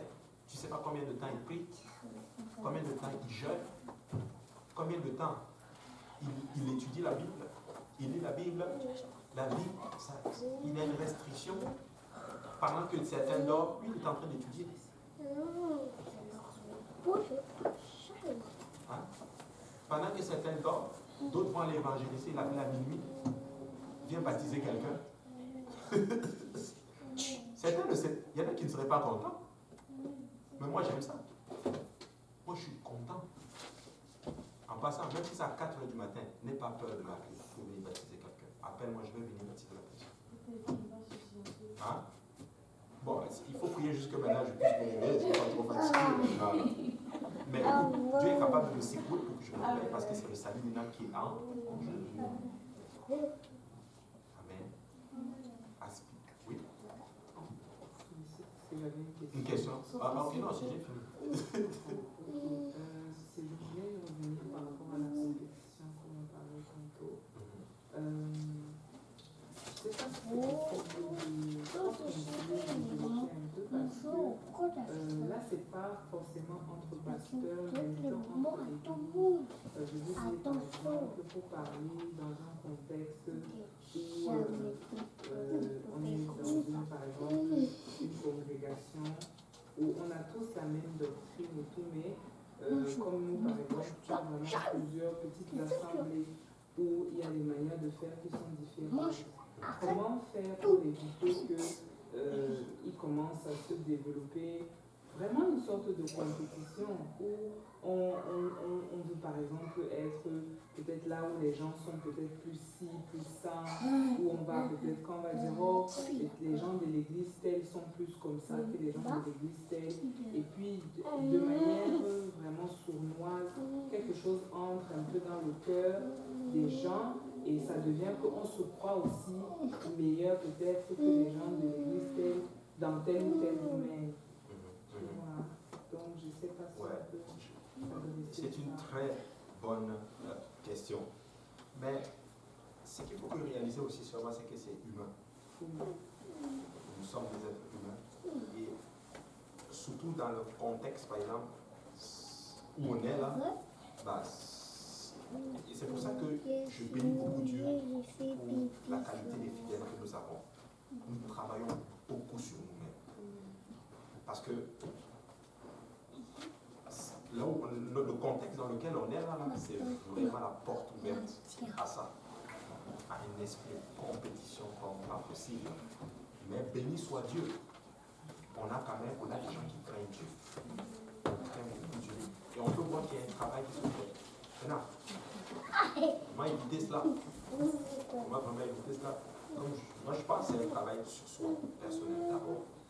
Chaque dirigeant qui est en charge, littéralement, d'une équipe ou par exemple d'un groupe, doit transmettre le bon esprit. Parce que moi, je suis de ceux qui croient que l'esprit qui est sur toi va être sur les autres qui te suivent. Si toi, ton esprit est un esprit, ok, je veux que mon truc grandisse, qu'elle soit le plus fort ou quoi que ce soit, et d'une certaine façon, tu vas voir les gens qui te suivent vont développer la même chose. Donc voilà pourquoi nous devons aussi savoir comment on parle. Qu'est-ce qu'on dit? Il faut peser là, les mots qu'on sort, parce que c'est très, très, très, très délicat. Très délicat. Il faut juste travailler sur soi et avant de prier, Seigneur, mets les mots dans ma bouche, que ce ne soit pas qu'aucune phrase ou aucun mot ne sorte de ma bouche qui va donner l'impression d'une division, mais beaucoup plus rassembler. Donc, moi je pense que fondamental, c'est travailler sur soi. Mais ça commence toujours par la tête. Quand Dieu te met à la tête de quelque chose, il faut juste travailler sur l'esprit, tu vas travailler sur toi-même. Et je crois que de tout mon cœur, ça va fonctionner. Maintenant, je vais dire quelque chose, mais ne me comprenez pas de travers. S'il vous plaît. Ok? C'est encore ça qui fait la beauté de l'Église, du ministère ici. Mais, moi, personnellement, certaines choses, je le fais différemment. Okay. Je suis soumis à mon pasteur. Ce qu'il décide, c'est ça que je fais. Mais je ne suis pas en charge. Okay. Mais si j'étais en charge, il y a certaines choses que je vais faire. Donc, ça prouve là que, mes idées ne sont pas là pour le moment. Ce n'est pas pour le moment. Sinon, Dieu m'aurait mis à cette place-là. Voilà. Mais, moi, je me dis peut-être pour éviter cela, j'aurais pu faire certaines situations beaucoup plus draconniennes. Voilà. Je ne favoriserai pas, par exemple, je dis ça, c'est vraiment moi. Je ne veux pas favoriser une assemblée dans une autre assemblée. Comme plusieurs. Je favoriserai beaucoup plus ça que s'il y a une assemblée qui se développe, qu'ils aillent ouvrir aussi, qu'ils aillent ouvrir leur église. Parce que quand tu as plusieurs congrégations dans la même congrégation, si les gens ne sont pas forts, les gens ne sont pas spirituels, que les dirigeants ne sont pas très très forts dans la prière, dans la consécration et dans ce qu'ils transmettent, ça va s'en déchirer. Parce qu'à un moment donné, des groupes s'élèvent, et qu'on le veuille ou pas, tu ne peux pas mettre plusieurs coques dans le même poulailler. Ça ne fonctionne pas. La nature le montre. C'est pas moi. Il faut juste tuer entre eux. Tu mets deux coques dans un même poulailler. Pas maman. Moi, je favoriserais ça. Tu vois, on commence à tu vas encourager qu'on ait une autre église qui s'élève. Je vous explique quelque part ce qu'on est dans le ministère francophone ici, là, c'est ce qu'on est en train de faire. Tu as des églises filles qui commencent à s'élever un peu partout. C'est mieux. C'est mieux. Regarde, dans l'évolution d'une chose, j'ai eu vraiment le temps d'y penser. Dans l'évolution des choses, quand les gens sont enfants, bébés spirituels, c'est normal, ils vont rester ensemble. Mais plus ils grandissent et qu'ils deviennent forts, les adultes forts spirituellement, il faut qu'ils s'écartent. Il faut qu'ils s'éparpillent, sinon ils vont se ça va juste être pas bon.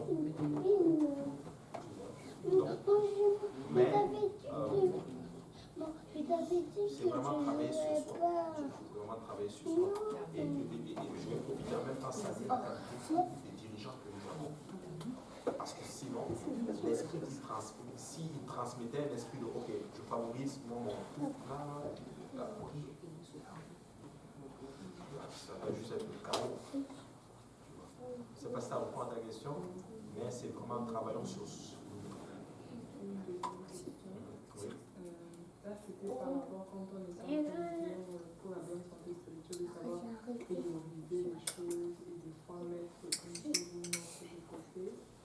Mon observation, des fois, c'est que je ne peux pas parler pour tout le monde, mais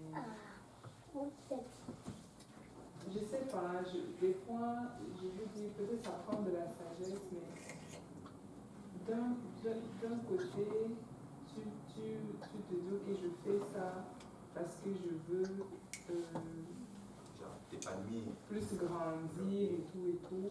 Et après, finalement, c'est comme si c'est le contraire qui se produit. Pourtant, l'idée de ça. Et d'un autre côté, être justement, comme on a dit dans toutes les choses, ça t'empêche de grandir vraiment comme tu voulais et de te bâtir vraiment. Mais c'est comme si dès que tu ouvres la porte pour enlever ce temps-là, donc tu étais prévu pour autre chose, maintenant, ça devient même plus que ça devait être. Parce que c'est juste moi, mais... Ouais. Non, moi aussi, j'ai vu ça. Mais le Seigneur m'avait donné un message il y a plusieurs années. Et là, le message c'était ceci. Je l'avais enseigné ici, c'était même à JPL. L'efficacité au lieu de l'activité. Mais le problème, c'est ça. L'activité va primer plus que l'efficacité. Il y a trop d'activité. C'est pas mauvais, c'est très bon. Mais à un moment donné, il faut que pour être efficace. Des fois, parce que tu regardes, tu dis, ok, bah, je vais être là, je vais grandir, bon, je vais être plus épanoui et toutes ces choses. Tu dis, ok, et le truc, c'est qu'on se dit, ok, c'est juste pour une heure. Après tout, tu as passé 5 heures, tu vois. Donc, il faut juste prier que Dieu t'aide à juste discerner seulement. Il dit que bon, là, ok, je prends une décision, je coupe là. Mais quand on coupe, il faut prier aussi, il faut passer le temps, il faut le mettre dans ce que tu veux faire. Parce que des fois, moi, ça m'est arrivé, non, là, je coupe, là, je rentre, fatigue, tu rentres, tu fais tes affaires, tu te dis, mais si je savais, j'allais même aussi aller là-bas, tu vois. Mais il faut être, rappelez-vous le mot qu'on a utilisé. Discipline. Amen. Oui.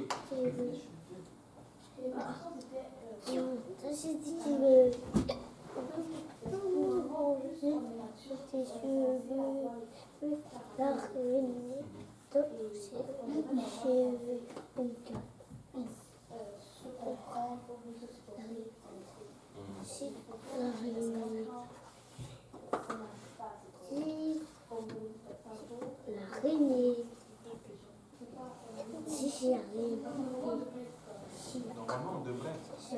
Mais ce que le Seigneur est en train de nous montrer ici, c'est que nous sommes encore des êtres humains. Des êtres humains. Pour les dames, encore, bon, ça peut se répercuter à un autre niveau. Mais pour les hommes, moi je suis homme, je sais, les hommes aiment être en charge. C'est eux qui contrôlent la situation. C'est très difficile pour un homme de se soumettre, par exemple. Et quand il grandit, et surtout quand il réalise qu'il a un potentiel, je suis un potentiel, moi aussi je peux faire telle chose, c'est très dur pour lui. Amen. Donc, on peut bien faire ça. Rappelle-toi, Abraham et Lot. Abraham était riche, mais Lot était aussi riche. Ils étaient puissants les deux. Lot dit que, gars, la contrée est juste trop grande. Toi, va dans ton patron, on ne peut juste pas rester ensemble. On va juste on va se détruire. Mais quand on s'éparpille, c'est pas pour aller juste faire, non. On s'éparpille pour être plus efficace. Pour gagner plus de monde. C'est ça qui est important. Dieu nous a conçus ainsi. Pour les femmes, je ne sais pas, bon, peut-être les dames vont en parler souvent. Je parle avec ma femme par rapport à cela, c'est à un autre niveau. Hein, ça va se vécu peut-être sur d'autres faits, à d'autres thèmes. Cet esprit comme où c'est très difficile. Des fois, il faut juste. Des fois, il faut juste. À un moment donné, il va. Vous là, ici, je prophétise pas mal. Je me prophétise vraiment pas mal. Mais à un moment donné, Dieu va vous éparpiller. Oui, Dieu va vous éparpiller. Pour faire grandir eux. Certains d'entre vous, vous allez vous marier, vos maris peut-être vont être des pasteurs, d'autres vont être dans le ministère, ils vont être appelés ailleurs, et vous allez aller, et puis Dieu va vous être ouvert, ok, je t'apprends. appel là, tu vas commencer à travailler dans ton ministère, tu vas commencer à mettre plus d'autres gens autour de toi avec qui tu vas travailler, bâtir. Mais quand ça va arriver, toi, il ne faut pas que tu vives encore dans le passé. Tu vois? Donc c'est comme ça que Dieu travaille. Donc les problèmes arrivent parce que tu ne réalises pas ce que Dieu est en train de faire en fait. Tu vois? Dieu est en train de faire une nouvelle chose. Tu vois? On n'est plus des bébés spirituels. On n'est plus des bébés. Quand on était bébés là, on est ensemble. Moi je vois mes enfants, ces 3 garçons, ils sont très attachés l'un à l'autre. Les enfants, les 4 d'ailleurs, sont très attachés. Mais un temps viendra, chacun va devoir aller faire sa vie. Vous allez vous marier, avoir vos enfants, et on va se retrouver quand il y a le souper. On se vient, on mange ensemble, et chacun retourne dans sa famille. Chacun va bâtir maintenant son truc. Sinon, on n'est pas appelé à... Oui, on est appelé à rester ensemble, mais à aller à s'éparpiller pour gagner le monde. C'est ça que moi, dans ma tête, c'est comme ça. Rappelez-vous, quand Abraham, c'est qui encore? Noé est sorti de l'arche. Qu'est-ce que Dieu lui a dit? Répandez-vous. Multipliez. Amen. Multiplier. Et quand ça reste, en d'autres termes, dans des cas comme ceci, où les potentiels restent, au lieu de faire ce que Dieu me demande de faire, ça devient en d'autres termes que la compétition même, ça va commencer même à toucher maintenant le père. Tu vas vouloir te battre pour avoir la chair de ton père.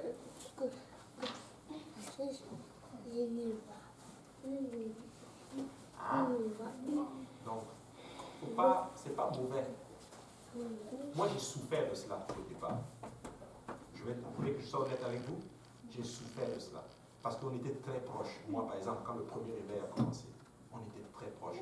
Quand on dit proches, là, certains ici, je vois que vous êtes proches. Vous n'êtes même pas proches. Nous, là, on était proches. On dormait ensemble. Je vous dis, il y a de ces choses entre nous. C'est vraiment entre nous. Mais aujourd'hui, je suis marié 4 enfants. Elle est mariée 4 enfants. Elle est mariée 2 enfants. Elle est mariée 3 enfants, 5 enfants, 1 enfant. Écoute, c'est plus la même chose. C'est plus la même chose. Mais il faut réaliser cela que les temps ont changé. Les temps ont changé. Amen. Pourquoi on rentre dans ça aujourd'hui? Mais il faut quoi? Amen. Il faut être prêt à payer le prix. N'ayez pas peur de sacrifier pour que l'heure avance. Christ a dû sacrifier pour être élevé. Il n'y a pas d'élévation sans sacrifice. Il n'y a pas. Il n'y a vraiment pas d'élévation. Et quand tu réalises ceci, laisse-moi te dire que Dieu va faire de grandes choses. T'imagines, Pasteur Graham a quitté le Nouveau-Brunswick. Quand il est arrivé à Montréal, il n'y avait rien. Je dis, il n'y avait rien. Il a dû laisser ses affinités là-bas au Nouveau-Brunswick, sa famille, pour arriver ici. Mais regardez le résultat aujourd'hui. Toute la congrégation, y compris nos églises filles et tout, on est dans les 1000 membres. 1000 membres. Rappelez-vous, moi je connais des gens qui ne voulaient pas s'éparpiller. C'est les apôtres. Qu'est-ce que Dieu a fait? Persécution. Ils sont même allés jusqu'à Asie. Tu parles de persécution. Tu n'as pas envie que Dieu t'envoie en Asie juste parce que tu ne veux pas faire. Jusqu'à Asie, c'est loin ça.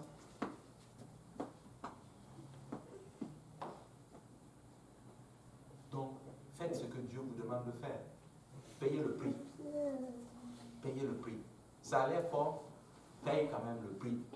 Ça te coûte plus, paye le prix. Comme Christ a aussi pris sa croix, toi, paye le prix. Il est allé, il savait qu'il fallait qu'il aille là. On le frappe, on l'insulte. Non, il sait que ma gloire vient de là. Amen. Ma gloire vient de là. Ce qui fait au défaut aussi que tu n'as pas de santé financière, santé spirituelle, c'est parce que tu veux avoir les choses tout de suite. Ça, c'est humain. Ça, c'est humain, hein? C'est vrai, tu as raison.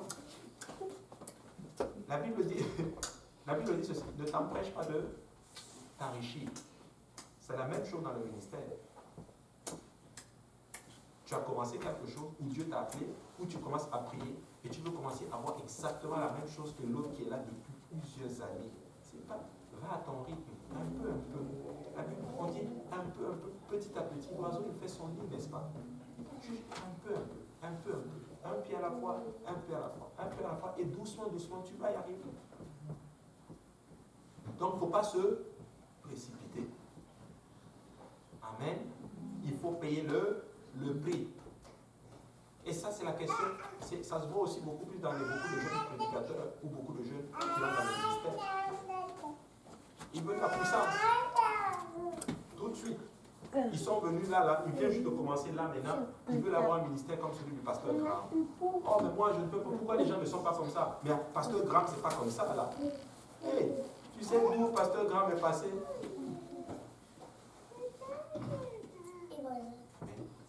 Il ne faut pas se précipiter dans la vie. La vie, là, c'est un peu. Vous savez, quand j'ai compris ça, je vous dis, ma vie a changé. Moi, je ne fais plus les choses parce que telle la peine. Je vous ai raconté. Quand on voulait acheter la maison, l'année qui suivait, les gens venaient nous dire, les gens achetaient les maisons à gauche et à droite, c'était intense. Les gens viennent nous dire, oh, mais vous aussi essayez. Nous, on a essayé, ça a marché. Vous aussi essayez, vous allez acheter la maison. Je vous dis, Dieu a fermé toutes les portes. Je vous dis, toutes les portes. C'est-à-dire, tu vas visiter quelque chose, c'est-à-dire, il y a toujours quelque chose qui fait que ça ne marche pas. Quelqu'un même venu chez nous à la maison, dire à ma femme, essaye, ça va marcher. Et je regarde, ma femme lui a dit quelque chose. Vous là, c'est votre temps. C'est votre temps. Gloire à Dieu, moi je suis content pour vous. Mais moi là, je ne vais pas fabriquer mon témoignage. Je vais attendre le temps de Dieu. Oui. Tu vas faire toutes ces choses pour avoir. Et tu vas, voici ce que tu vas dire. L'Éternel a béni. C'est le Seigneur qui nous a donné. Alors que non, tu t'es battu pour avoir les choses. C'est la même chose qu'on fait avec le veau d'or. Quand ils ont fait le veau d'or, quel nom ils ont donné au veau d'or? Le nom de l'Éternel. Ils ont dit, le veau là, c'est Yahweh, c'est le nom Yahweh. Dieu dit, hey, Yahweh, c'est mon nom à moi. Et des fois, c'est la même chose. Tu te bats pour avoir certaines choses et tu dis non, l'Éternel a béni. L'Éternel n'a pas béni. Tu t'es battu pour avoir ton affaire. Exemple, Abraham et puis Agar. Papa a joué. Dans notre vie aujourd'hui, je vais te prendre mon cas personnel pour pas avoir de problème avec qui que ce soit. Notre toute première voiture, ma femme est là. On s'est mis ensemble. On a dit, on va aller prendre une Mazda 5. C'est ça, non? Mazda 5. Puis là, je suis venu. Le pasteur m'a dit, moi je pense que comme tu viens d'avoir ton permis, c'est plus sage, prends quelque chose de petit. Tu te fais la main et après tu achètes une bonne voiture. Mais moi je voulais ma Mazda 5. Et là j'ai compris que Dieu peut te donner le désir de ton cœur, même si tu n'es pas dans sa volonté. Rappelez-vous, nous avons la volonté parfaite de Dieu et nous avons aussi la volonté permissive. Dieu a envoyé un homme de Dieu me dire, mais pourquoi tu ne vas pas acheter une Mazda 5? Je vous dis mot pour mot. Je dis voilà. Et l'homme de Dieu me dit, ne dépasse pas $12 000. C'est ce que j'ai fait. Je suis allé acheter la Mazda 5 et j'ai dépassé $12 000 de financement. La voiture n'a pas fait 6 mois. Le monsieur qui a monté le dossier pour le financement a même menti dans le dossier que ma femme travaillait alors qu'elle ne travaillait pas. Et je ne le savais pas.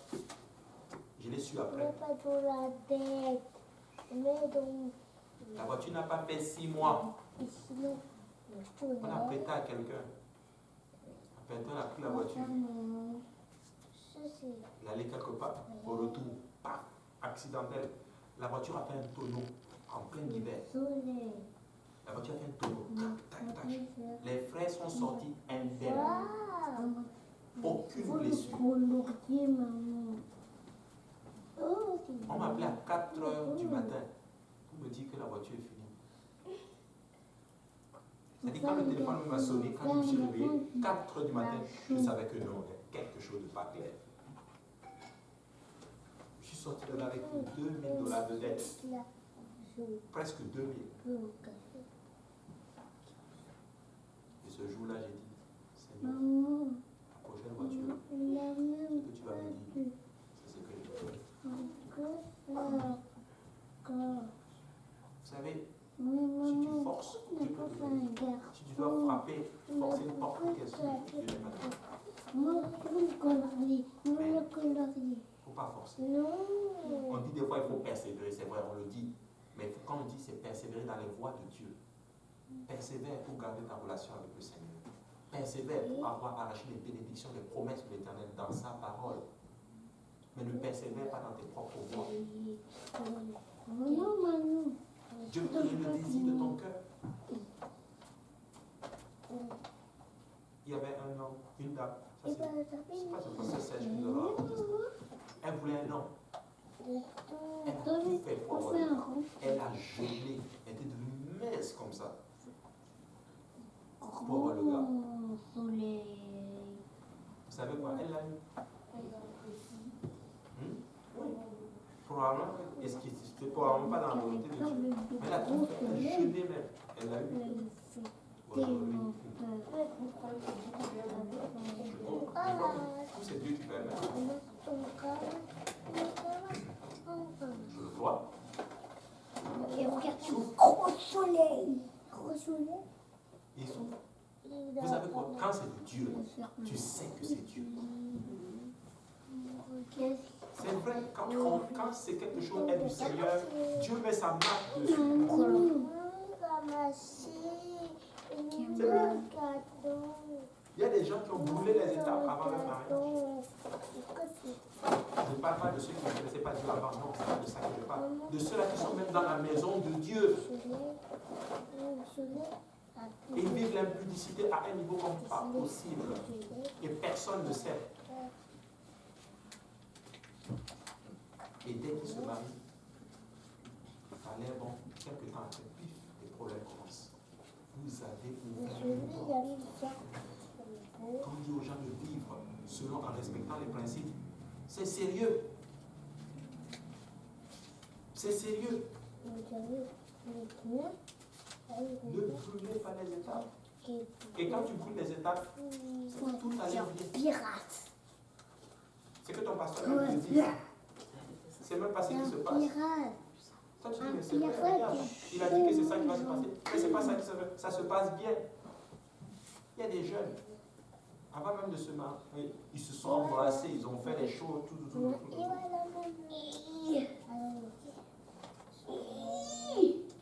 Un pasteur, je vous dis, j'apprends beaucoup ces derniers temps. Un pasteur raconte l'histoire, c'est pas passé ici. C'est un jeune homme. Il était chez lui, et puis il reçoit la visite d'un frère et d'une sœur. Le frère s'assoit.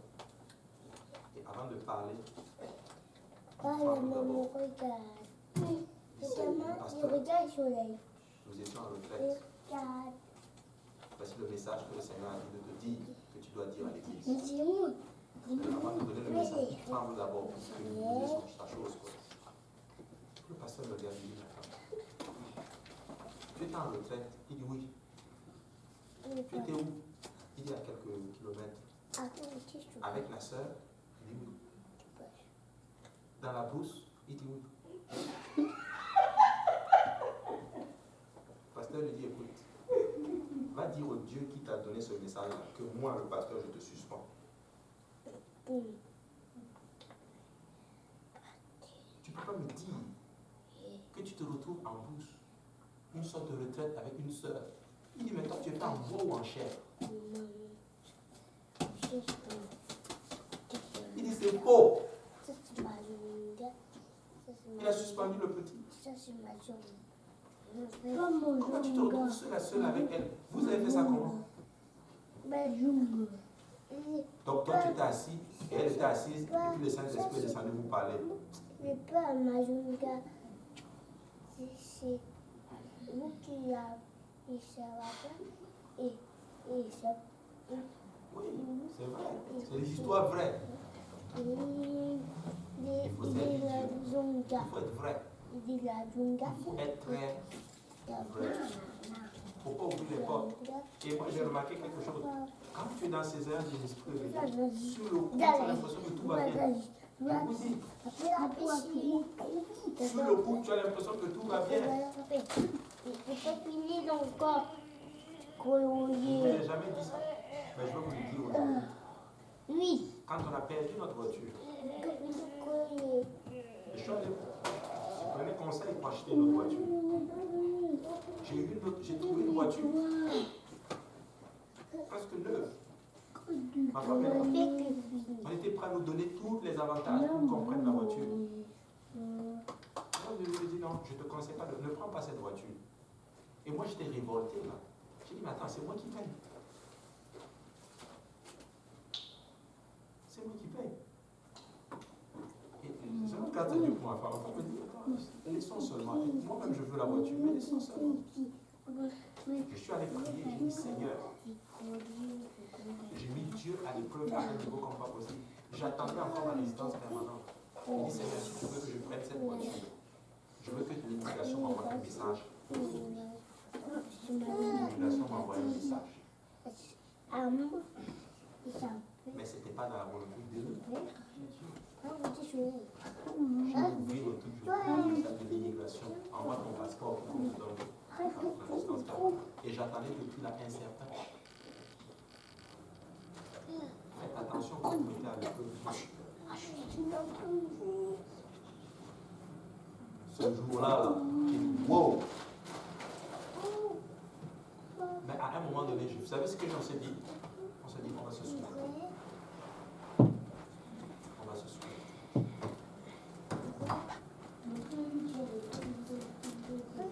Mais exaucer. Exactement. Dieu voulait me montrer une autre dimension à notre thème. Parce que quand tu avances, tu vas commencer à entendre Dieu. Rappelez-vous, la Bible dit que à la mort du roi Osias, il vit quoi? Des chérubins. C'est quand tu es proche de Dieu, tes visions vont commencer à être très claires. Il ne dit pas j'ai vu des anges, j'ai vu des chérubins. C'est très clair. Comment Dieu a commencé à m'apprendre une autre dimension. J'ai laissé cette voiture. On a magasiné, on a trouvé notre voiture. J'ai demandé conseil, on m'a dit non, je pense que ça c'est une bonne voiture pour vous. Le jour où on a finalisé le tout, je vais regarder dehors mon passeport avec la réponse de l'immigration, tu es résident permanent maintenant.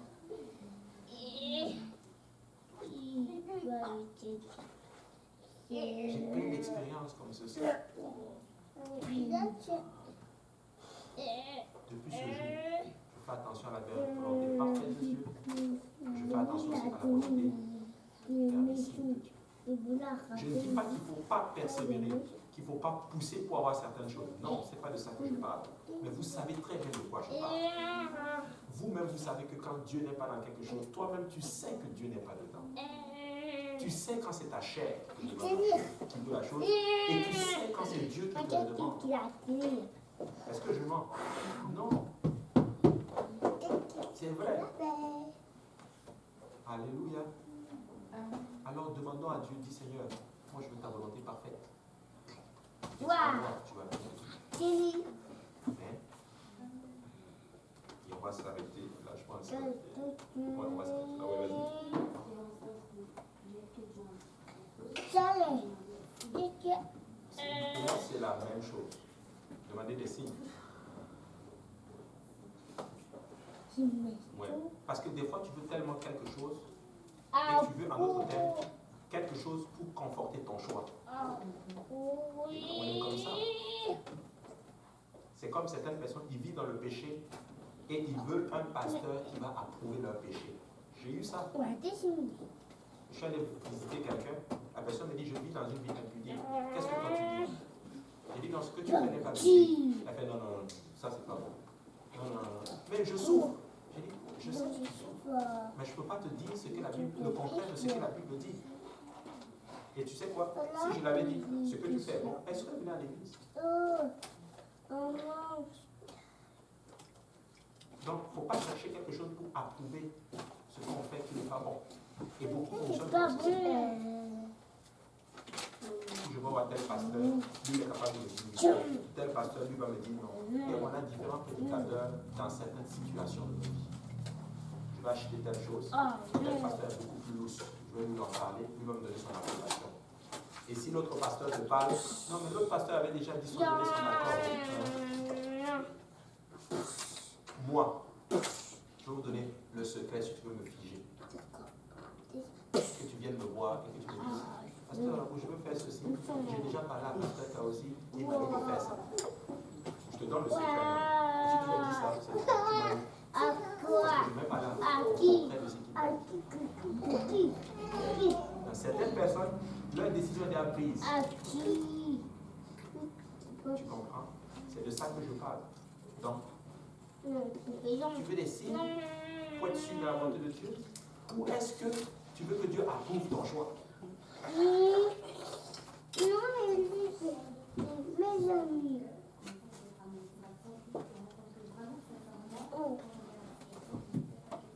Voilà. Papa. Papa. Oui, tu peux faire ça. Oui.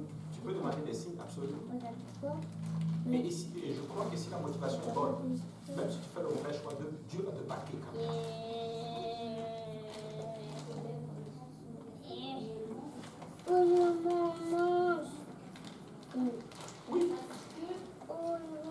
Tu peux savoir c'est quoi la motivation. Parce que ça, c'est toi. Non, c'est mamie. Ça, c'est toi. Comme la pluie, c'est pas toi qui l'as dit. Ouais, la Bible dit.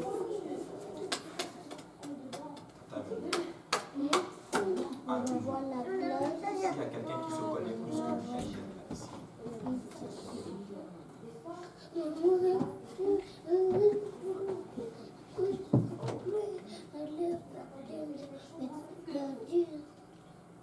Ok. Je vais t'expliquer cela avec une expérience qui m'est arrivée moi personnellement. Okay. Je vous le dis, une de mes résolutions, c'est d'être le plus transparent possible. Il y a des messages que j'ai prêchés. Et l'Esprit de Dieu a bougé. L'Esprit de Dieu a vraiment bougé. Mais moi-même, quand je suis allé, j'ai senti que Dieu n'était pas là. C'est comme dans la bouche. Comme dans la bouche. Parce que j'ai senti l'onction. Il y a certaines choses que j'ai dit. Des fois, juste pour mon écho personnel. Je suis dans cette période de bâtir mon ministère. Pour que tout le monde sache que moi aussi, je suis moi. Dieu a quand même bougé. Mais Dieu était attristé.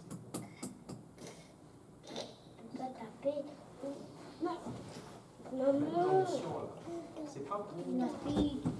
L'onction doit briser le joug. Tu dois chercher l'onction pour briser le joug. Donc tout ça, tu te connais. Quand tu pries là, quand ça, comme tu le sais, quand tu le fais, tu te dis, oh, si j'achète cette robe, c'est super nice. On va parler aujourd'hui là, c'est moi. Oui, c'est ça.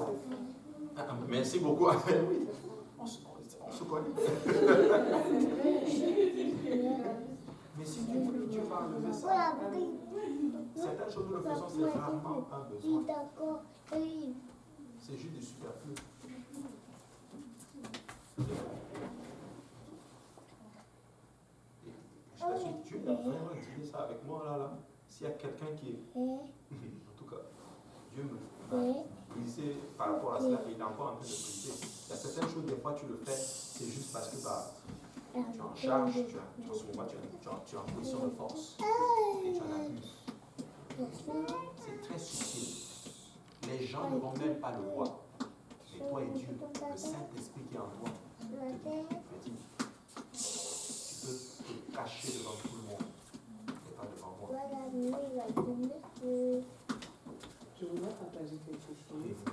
je sais pas si c'est un peu par rapport à ce que Emmanuel dit, dans le sens où des fois tu peux être à cette place, je pense que tu t'es trop menti, je sais pas, mais tu t'abuses, en fait tu n'es même plus trop, tu n'es plus trop sûr, tellement tu t'es menti que tu crois même maintenant que ce que toi-même tu penses au fond de toi c'est vrai et tout. Et récemment j'avais suivi une prédication du pasteur Woodward où il disait que quand Dieu te pose une question, Dieu pose souvent beaucoup de questions aux êtres humains.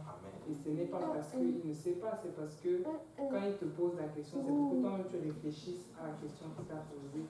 Et si tu es capable de répondre, ça va te dire où tu te trouves. Et donc, c'est pour ça que je voulais juste partager, comme elle disait elle-même dans sa question, si vraiment tu te sondes vraiment et que tu ne sais pas où tu te trouves, je me dis à un moment, Dieu, même si il peut te poser une question, en tout cas il va t'amener à une place où tu peux voir quand même toi-même que ok, en fait voici pourquoi je veux faire ça, ou voici vraiment ce qui est dans mon cœur. Exactement. Je vais vous donner un exemple, quelque chose que je vois. Vous savez, des fois Dieu nous apprend pas les circonstances. Moi j'avais remarqué que quand j'allais chez les gens, quand j'allais les visiter, et quand je venais chez moi à la maison, je me disais, nous aussi, si on faisait ça, si on faisait ça. Il faut faire attention quand vous allez chez les gens et que tu reviens et que tu veux prendre une décision.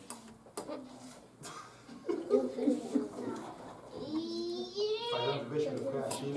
Achille est en train de faire quelque chose, un travail chez lui. Moi aussi, je veux faire ça. Et tu n'as pas les sous. Ou bien tu vas aller voir telle soeur, à telle soeur, à telle chose. Moi aussi, je vais acheter ça. Depuis ce jour, quand je vais chez lui, quand je reviens, je suis tout aussi dans ma tête. Je n'avais pas besoin. Alléluia.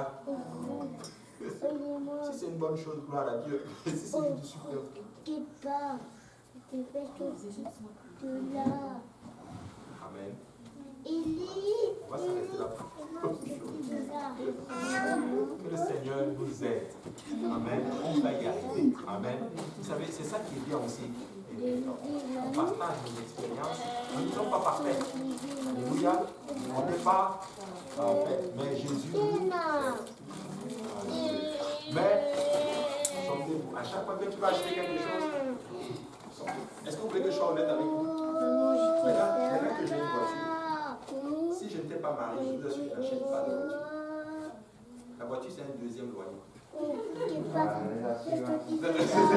Merci beaucoup. C'est vrai. L'essence, les assurances. Quand il y a une panne, ce n'est pas des $100, des $200. C'est des $1 200, $2 000 de réparation. Hein? Exactement. Les programmations. Ça fait très mal.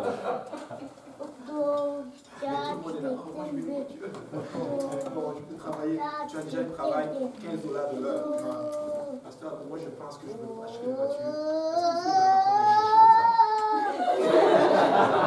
La motivation, ce n'est pas les armes. On se connaît. On se connaît ici. Hein? Hein?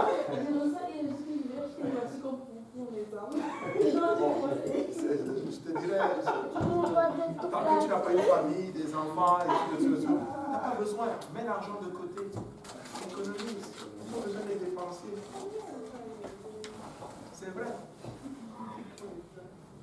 Et moi, j'aime. Ça, c'est le frère Vincent qui m'a donné cet enseignement. Un homme extraordinaire, le frère Vincent. Il y a quelque chose qui avait. Bon, je devais le réparer, ça coulait chez moi, je devais le réparer. Là, je lui ai montré quelque chose, j'ai dit, mais je voudrais changer ça aussi. Il m'a donné une phrase. Il m'a dit, frère, tant que ça marche, ne touche à rien.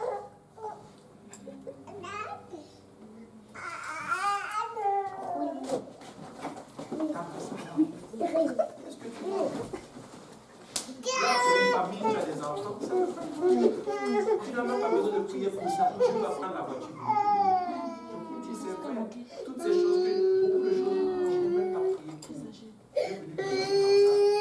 Parce que c'est un besoin. C'est un besoin. La petite est là.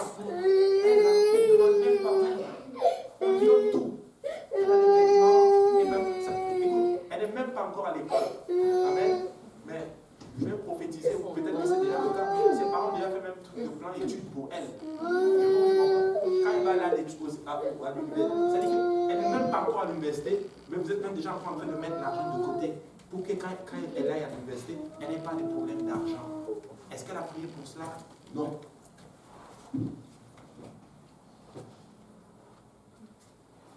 C'est ça. Et on fait des prières qui n'ont même pas besoin. C'est vrai, et on perd du temps. Alléluia. Donc on va prier que le Seigneur nous aide pour être en bonne santé spirituellement. Alléluia. Parce qu'un enfant de Dieu, quand tu as la tête sur les épaules, tu es content de ce que tu as. Tu arrives à l'église, tu es content. Les autres sont bénis. Ils sont pas bénis. Tu ne veux pas. Même les enfants. Tu n'envies même pas les enfants des autres. Je dis, même si tes enfants sont turbulents. C'est des enfants. Mais je ne veux pas les enfants de quelqu'un d'autre. Ce sont mes enfants. Alléluia. Et le Seigneur est bon. Et un jour, je me priais, le Seigneur me dit, regarde, ils sont comme toi. Ils sont exactement comme toi. C'est un photocopie. Je dis, ah. Bon, donc, comme je suis devenu prédicateur, eux aussi vont devenir prédicateurs. C'est la vie. Hein? Aimez ce que vous avez. Alléluia. Aimez ce que vous avez. Alors, priez encore. Bien sûr, on ne va jamais s'arrêter. Qui veut prier?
Bénisse. Ah, il faut la nourriture, pardon, vas-y, prie pour la nourriture.